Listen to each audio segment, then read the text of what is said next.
ওরা তোমাকে সব কিছু বিনামূল্যে দিলেও শিক্ষাটা দেওয়ার চেষ্টা করবে না, কারণ শিক্ষা প্রশ্নের জন্ম তোলে। আর শিক্ষিত হলেই তো কাজ চাই, যোগ্যতা অনুযায়ী কর্মসংস্থানের দাবি তুলবে। আমরা প্রত্যেকেই রক্ত মাংসে গড়া বুদ্ধিসম্পন্ন মানুষ, এটা আমাদের প্রথম পরিচয়। এছাড়া আমরা প্রত্যেকেই ভারতের নাগরিক, তাই আমাদের ভারতীয় সংবিধান মেনে চলতে হবে। তবেই আমরা রাষ্ট্রীয় প্রেম মানুষ, মানে দেশপ্রেমী মানুষ।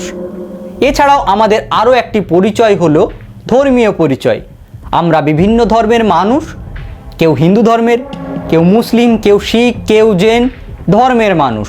আর এই ধর্ম অনুযায়ী ধর্মগ্রন্থও আছে। আপনি যদি সৎ মানুষ হওয়ার চেষ্টা করেন তবে আপনাকে ধর্মীয় গ্রন্থটাও মেনে চলতে হবে। আর ধর্মীয় গ্রন্থের কোথাও কি হিংসার কথা লেখা আছে? কোনো ধর্মীয় গ্রন্থতে লেখা আছে কি অন্যের ধর্মের উপর আঘাত এনে নিজের ধর্মকে মহান করা? লেখা নেই তো। আপনারা অনেকেই অন্য ধর্মের উপর আঘাত এনে নিজেকে ধর্মপ্রেম মানুষ বোঝানোর চেষ্টা করছেন, তবে মিলছে না তো, কারণ ধর্মগ্রন্থ তো এটা বলছে না।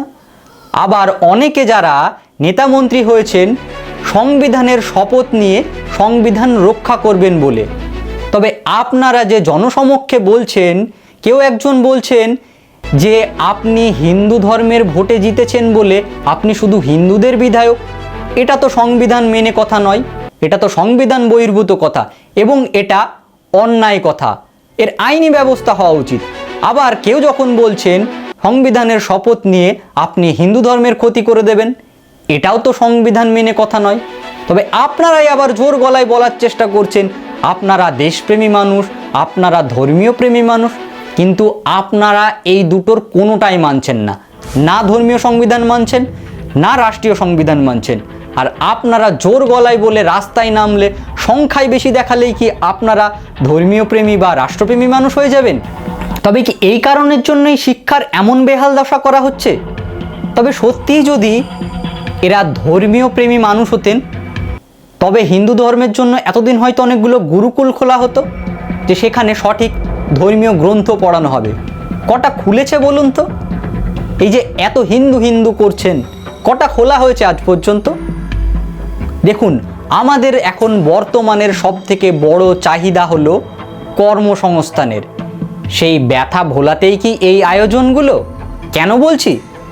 এই যেমন ধরুন না, একটা আলো ঝকঝকে ঘরে যদি হঠাৎ করে যদি আপনি একটি মোমবাতি বা দেশলাই জ্বালান, সেই আলোটা কি বোঝা যাবে? যাবে না। আপনাকে ঘরটা অন্ধকার করতে হবে, তখন দেখবেন ওই মোমবাতির আলোটা অনেক বেশি গুরুত্বপূর্ণ হবে। ঠিক তেমনই এই অনুদানগুলো। আপনার যদি এখন চাকরি থাকতো, আপনি যদি মাসে 20,000 25,000 টাকার একটি চাকরি করতেন, তবে আপনার কাছে কি 200-500 টাকার অনুদান খুব গুরুত্বপূর্ণ? একদমই নয়। তখনই গুরুত্বপূর্ণ হবে যখন আপনার কাজ থাকবে না, তখন আপনার কাছে ওই 500 টাকা বা 400-300 টাকা অনেক বেশি গুরুত্বপূর্ণ হবে। এই জন্যই অনেকে বারবার ভাবেন না যে এত দুর্নীতি থাকা সত্ত্বেও বারবার কেন ভোটে জিতে? ঠিক এই পরিস্থিতিটাই হয়তো তৈরি করা হচ্ছে বারবার করে, যে আপনার আর্থিকভাবে যাতে আপনি নিচে থাকেন, তবেই তো আপনার এই অনুদানগুলোর গুরুত্ব বেশি থাকবে, তাই নয় কি? প্রশ্ন থাকলো আপনাদের কাছে। আর বাকি এর পরবর্তী অংশ নেক্সট ভিডিওতে বলবো।